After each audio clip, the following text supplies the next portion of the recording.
apologize in advance for that knocking. That is the wind hitting my window. What is up, everyone? It's Alonna with 570 Press here on this windy Saturday night for a podcast with Al from Ascent Like Wolves to talk about their new LP. How are you doing today? Pretty good. Right now, we're just kind of in the middle of shipping all these pre-orders, so a little hectic. It took 3 wolves to figure out how to make a label printer work entirely. So, yeah. You know, honestly, I relate to that. I can't figure out the simplest task either. You know, it's like, and it's like the smallest thing makes me feel like the stupidest person because, like, I don't know. Yeah, like I can't use those ones that like you just label spices with. I don't even know how to use them. Well, like the issue ended up being like some sort of account setting that we wouldn't have known to really check. So we were like, okay, you know, we searched a little bit on Google and stuff to figure it out. So yeah. Here we are. So let's just get right into it. Let's talk a little bit about Mystic Auras. So first of all, my first question: what is the meaning behind the title Mystic Auras? Well, so Mystic Auras was sort of like a idea that I had like 3 years ago, maybe now, or something like that, sometime in 2018. But usually I try to like come up with cool names for the albums before we really like are done with them or start the artwork and stuff like that. So I kind of just like researched the internet extensively to see if that name was used for anything. And I don't think at the time like I didn't see anything like for that. So I sent like a sketch of the album cover to our artist Corey Swope, and he does like all of our graphics and merch designs and has since the beginning of time. So yeah, on the front cover there's just like this like ominous aura type thing, and to me that means sort of like well, the definition of the album is about desire and what drives people's desires. So the artwork packaging is sort of showing this aura in like different cities around the world. So that's part of the reason why we have different guest vocalists from around the globe on the album too, to kind of like coincide with that storytelling or meaning of the album, if you will. Right. So it's kind of like an around the globe type thing, as you mentioned. Mm-hmm. That's super awesome. You know, like just looking at the artwork, you wouldn't really think that, you know, it's like a deeper meaning. You would just think that it's like this really cool like global shot. Like that's so cool. Yeah. Thank you. Of course. So what was your songwriting process like for the album itself? Was it different from prior albums? Was it about the same? I think, you know, more or less like with us it's kind of the same in a sense. I guess the first thing that happens is like Jeff or Blake will write a part of a song on guitar, and then they send it to the rest of the group, and we kind of just check it out. And 9 times out of 10, we're like, hell yeah, that was awesome. And then we kind of just like dissect it, I guess, as individuals and write our parts to it. And I would say like, you know, like the pre-pro drums and stuff are just things that we plug in on like Pro Tools, but then Cody will like write his own part and bring it to the studio and drum on the tracks in the studio and stuff like that. But for vocals, Nick and I will just either sit together and kind of write melodies and write lyrics and kind of come up with like a meaning behind the song, or sometimes we will just sit in opposite rooms and come up with stuff and then like bring it to each other and show each other what we made. Or sometimes we already just have a song and one of us just worked on it before the other one, and that's kind of like the chorus we use then. If the other brother likes it, you know, then that'll be the case. But yeah, I'd say everything usually starts out on like some sort of rhythm or pre-pro guitar track, and then we just kind of write along to that and write our parts. Wow. Okay. Yeah. So pretty simple, you know. Yeah. Cool. Yeah. So now that we got the title and the songwriting process out of the way, I'd like to discuss a little bit, and I've never really done this before, so I'd like to discuss a little bit track by track, the meanings of each song.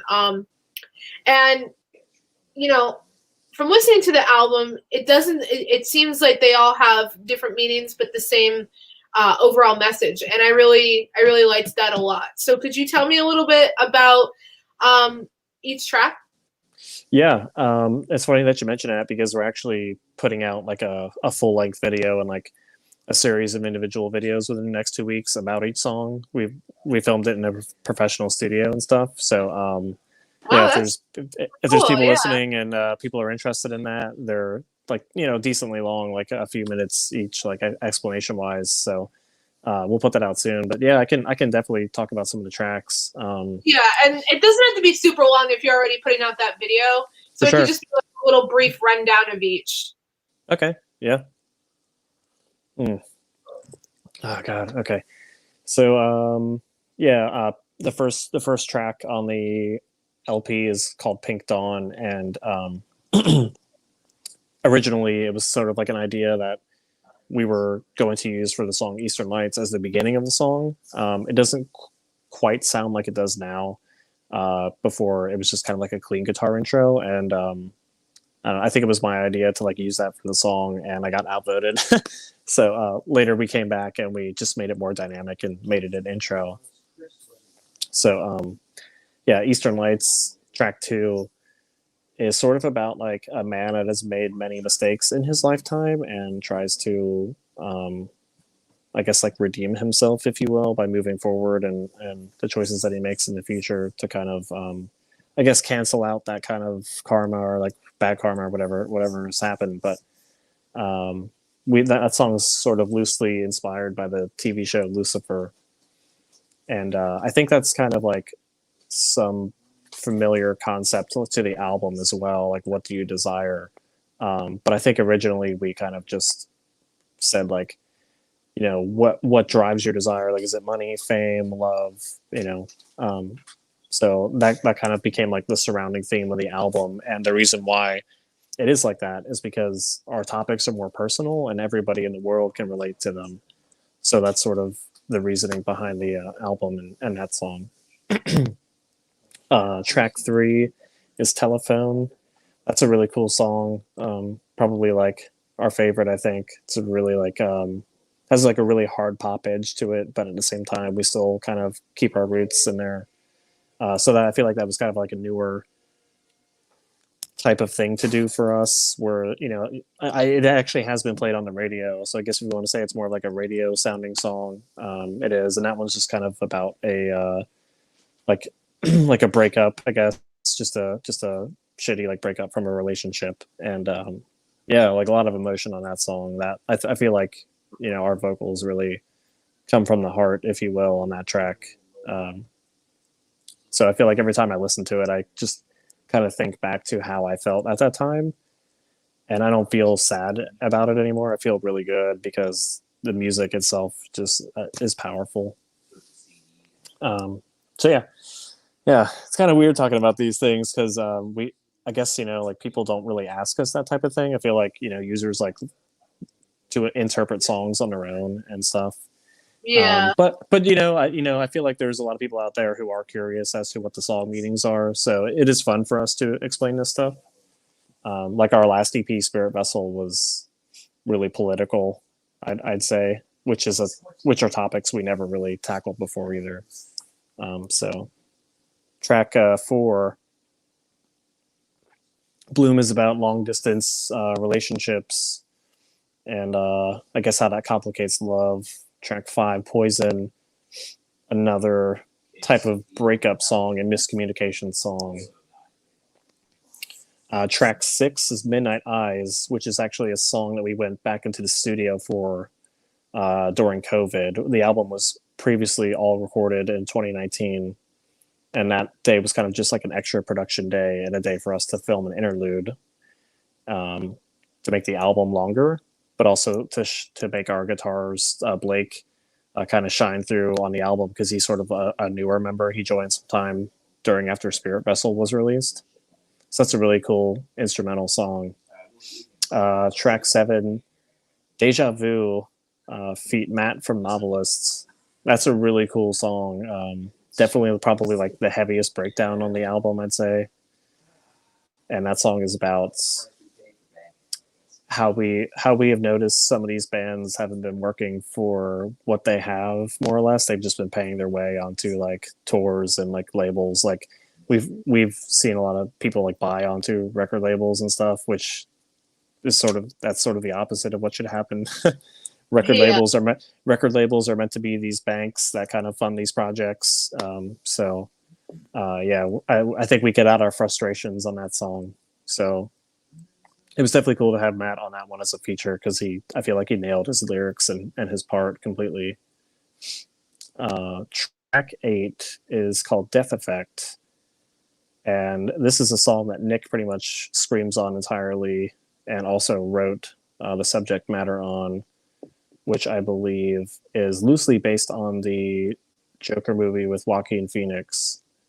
So that song is more or less about mental illness, and that features Brian from Currents, and I think he does a stellar job in that song. His voice really kind of like fits the mood and the part where he comes in.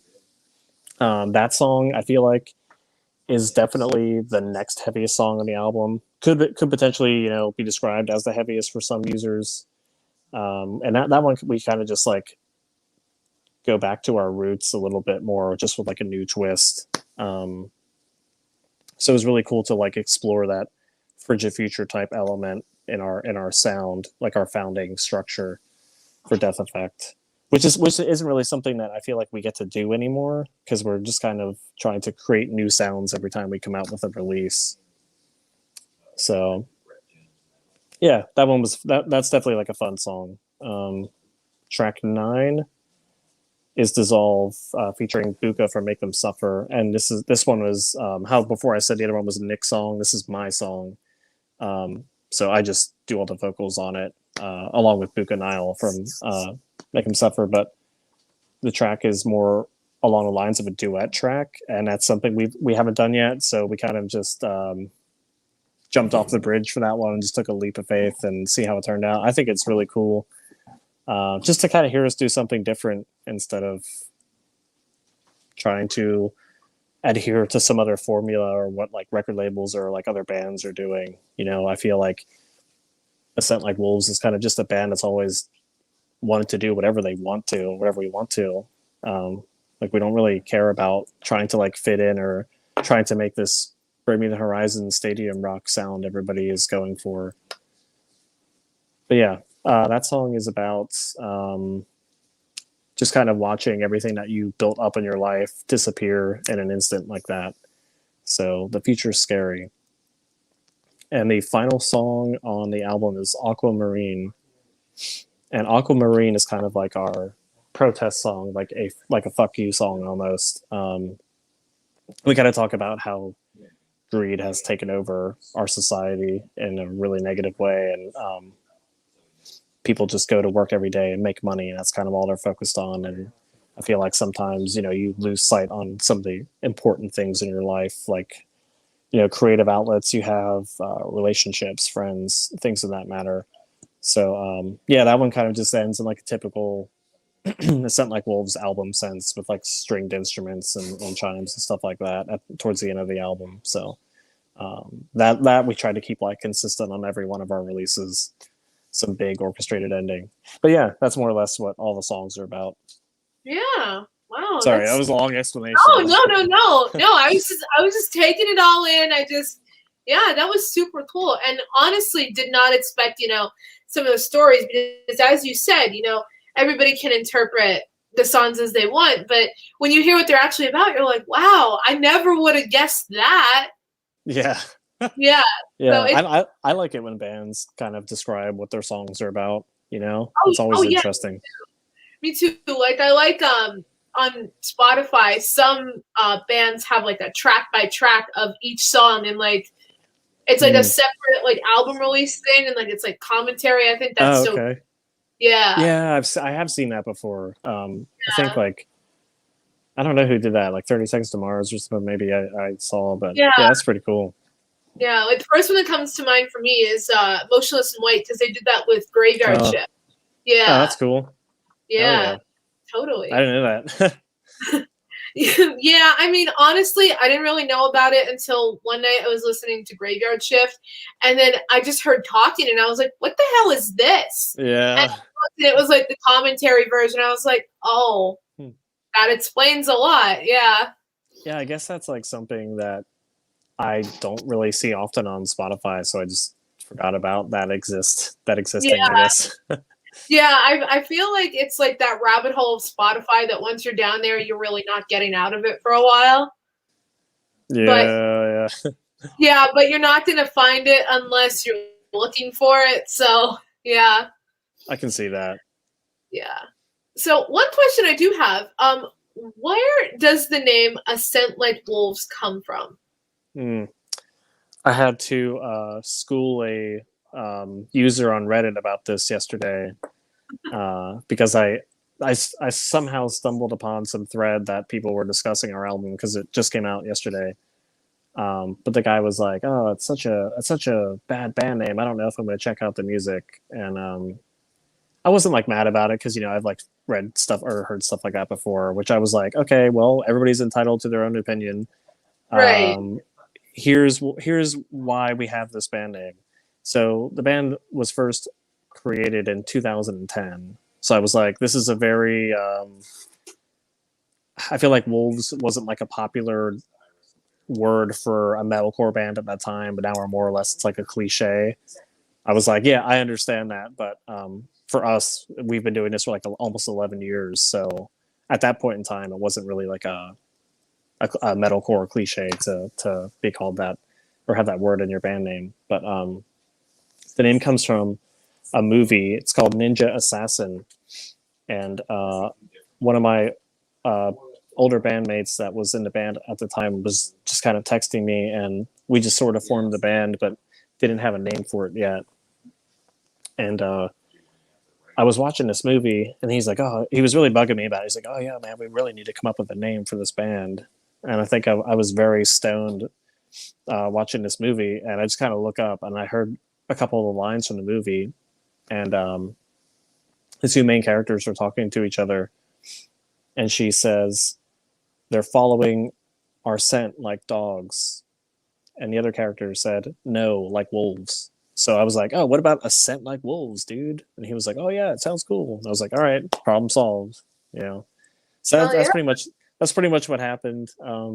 Which I feel like could be more interesting than these new age band names where they don't check the trademark to see if the name's taken before, so then they just smash two words together or make Yeah. like a make like a V out of the A or something like that. So Yeah, I never understood that. For the long I don't and know. this didn't make me sound so stupid, but like for the longest time, I thought that like Paris was pronounced Pivris because the A is a Yeah, V. I always yeah. thought it was Pivris. Yeah, It's probably just some sort of like legal issue or something like that. yeah, Uh, probably. But I mean, yeah, it.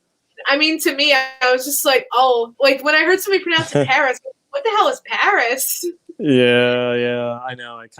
I've had like a few bands I liked that way too, where I was like, oh, okay, like that's how it is. All right.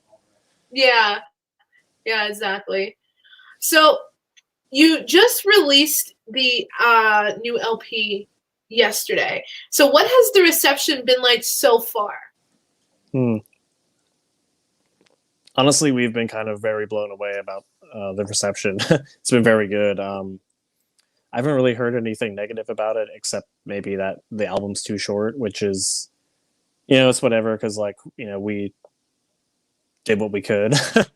You know what I mean? Right. Like, I feel like people should just be happy with the songs we were able to create and put out. But other than that, like we've had really good reception, which has just kind of blown us away in terms of like all these like merch orders and comments and reviews we've had online and people checking out like the album early, like yourself and whatnot. So yeah, like we're super happy and stoked on it, and I think hopefully this will be people's contender for album of the year or like in their list or something like that. So Oh, we were just sitting on it for a while because of COVID, but after we went back and did an extra production day and sort of tightened it up, I think we were happy with the release. And yeah, we just want people to to listen to it and check it out, just because we haven't put out music in a while, and we're just kind of getting fed up about the the whole situation. Like, we understand everything that's going on, and I feel like it's still a great time to release music since everybody's kind of just like stuck at home and on our phones and whatnot, and maybe that'll cheer some people up. Who knows? Yeah, definitely. So, in terms of what's currently going on with the world, has the pandemic changed your songwriting process collectively as a band for the better or for the worse? Probably for the worst, because I feel like if like Jeff or Blake have an idea or something like that, like usually I go over to their house and like I'll sit there with them for a few hours and we kind of work on songs that way. We haven't really, like, since we've had this done, we haven't really worked on anything new.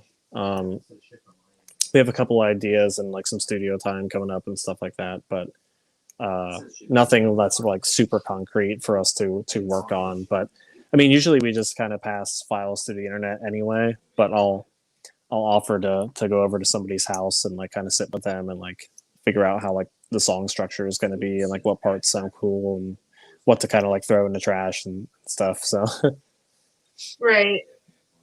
So it's just been a little bit harder to do that in person, pretty much. yeah, for sure, because not everybody wants to hang out because of COVID and stuff like that, and I totally understand why. Yeah. I'm not gonna try and make anybody feel uncomfortable because of that, but Oh yeah, yeah. it's definitely been more negative like that for us in terms of writing. Yeah. And that's unfortunate to hear because, I'm hearing that with a lot of bands and, if it's not that, it's, work getting in the way and, you can't really see each other as often. You can't really rehearse if at all. Yeah, that's true. That too. Yeah. Yeah. Sorry. Um, yeah, I think we've like practiced only like a few times since COVID or something like that. So Yeah. And, yeah. it's sad, but, I mean, there's always a light at the end of the tunnel. So. Very true. Yeah, it seems that things are getting better. So hopefully Yeah. it keeps going that way. Yeah. Fingers crossed. Don't want to jinx Yeah. anything. Yep. Yeah. Yeah. So, what do you have planned for the long term for Ascent Like Wolves as far as music goes? Once things resume back to normal, like, do you think that you would do a tour to promote this album, or do you think that by the time shows would come back, you would already have a new album to promote? Yes to everything. Yeah, I think we haven't talked like too extensively about it, but we plan to go do some like smash some international shows whenever we can come back for this album and stuff like that. That was kind of the plan initially. We had to cancel some stuff, so yeah, hopefully we can do that sometime later this year. I don't really foresee that happening though, given the situation, but I think that's going to be one of our priorities to get back out to like China and Japan and stuff like that sometime next year, hopefully, or new countries that we haven't been to yet. That's sort of like on our radar to do, and we love playing music, and we just want to go and rip a couple of gigs somewhere. Hell yeah. But yeah, I mean, as far as new music and have another album out, it's possible. We've kind of been talking about doing some songs too and stacking up another release, because like what else can we do right now anyway? But it kind of sucks because like we just did this whole gigantic album campaign to kind of release and tour off of, and we can't tour off of it right now. So I guess the only thing we can do at the moment is make new music, and that's sort of the plan. Make some new tunes or sign to a new label and stuff like that. But we would like to put out Mystic Auras instrumentally at some point during this year. So maybe if people are interested in that, we will probably do that sometime in the summer. Yeah, that would be super cool. That and I agree. definitely not something that you hear a lot of, because you always see like reimagined and it's just an acoustic version or like the piano orchestra. Yeah, you don't hear a lot of like instrumental versions. That would be super cool. Yeah. Yeah, I've seen some bands like do that sort of thing recently, and I feel like our instrumentals are cool enough to like entice people to like listen to them or check them out. So Oh yeah, yeah, maybe if that one goes over well, we'll put out like Spirit Vessel instrumental or something like that too, and kind of to see where that goes. yeah, yeah. That would be a super cool idea. So that is all I have for you. But before we Okay. go, is there anything that you would want people who have not heard of you to know? Where can they find Mystic Auras? You know, how can they purchase a physical copy? Things like that. Hmm. So we are a 5-piece progressive metalcore post-hardcore band from Lancaster, Pennsylvania, and yeah, we've been doing this a long time. We appreciate everybody's support for Mystic Auras and our previous releases. Mystic Auras just came out yesterday, February 19th. So if you're a first-time listener here, please go check it out. I think you'll enjoy it, especially if you enjoy metal or rock music in any shape or form. So you can really help us out with our first week sales by heading to our Bandcamp page and purchasing a CD or vinyl. That really counts towards our first week numbers more than anything, or buying T-shirts or stuff like that. Like that type of thing doesn't really count. But yeah, a lot of cool merch on there: wall flags, hoodies, long sleeves, T-shirt, and I think we now have a second pressing of vinyl online. If all you vinyl heads are interested in getting that, so we only pressed 150 for the second round, and we don't have any plans to like ever make it again. The first pressing sold out already, which is good. But Yeah. yeah, so yeah, if you're interested in anything like that, help us out or just share it and stream it and show your friends online. Hell yeah. And we have actually one more question in the comments here. So Sure. Coda says, what was your favorite venue to play? Uh, just like in America or like anywhere. So I think I don't know, like in America, probably where we are from, the Chameleon Club in Lancaster, PA. For us, it's just sort of like our hometown uh, zone that we like to go and hang out at, and I think it had a really cool scene, and because of COVID, it closed, Yeah, which is unfortunate. But I'd say we've had some of our best shows or memories there in general. Just attending shows there in general, always a good time, always a good time. And I believe that they are setting up a new location sometime soon around the surrounding area here. But yeah, apart from that, I think one of our favorite shows is in Wuhan, China. The venue Vox is pretty cool. That's like one of our, I guess, like our hot spots to play when we go there and hang out. Oh, yeah, that's cool. So I gotta ask, what is China like? Because I've heard that it's very beautiful. It is definitely like we always have a good time when we go there and a good experience.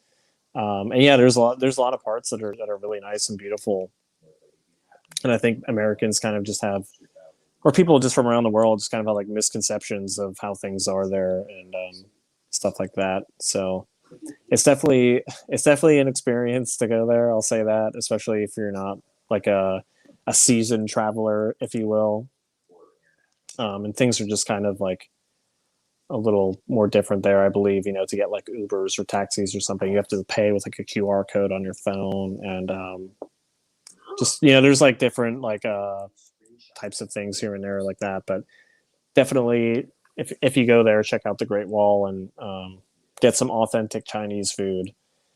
I feel like most Americans won't be ready for that, but it's Chinese food over here in America is 100% different than it is over in China, actually. Really? So yeah, for sure. Everything's a lot more spicy, and I'm not really sure what the right word is, but you just have to find out for yourself, I guess.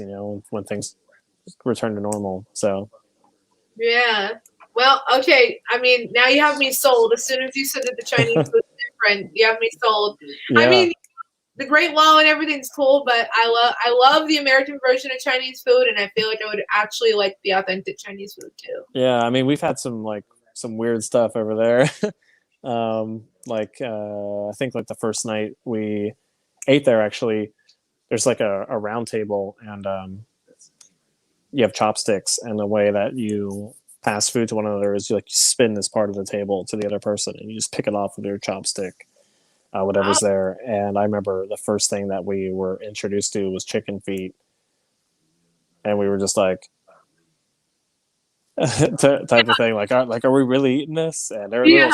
they're a little scratchy on the way down, but yeah, I don't know. We've had some other interesting things there, I think it was like pig brain and gelatin, and it's just like little squares of like things.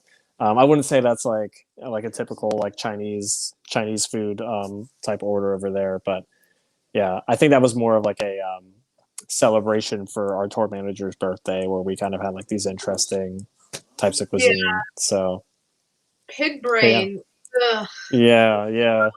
No. That one wasn't my favorite, or I forget what else they had me eat there. It's like small like kidneys or something like that.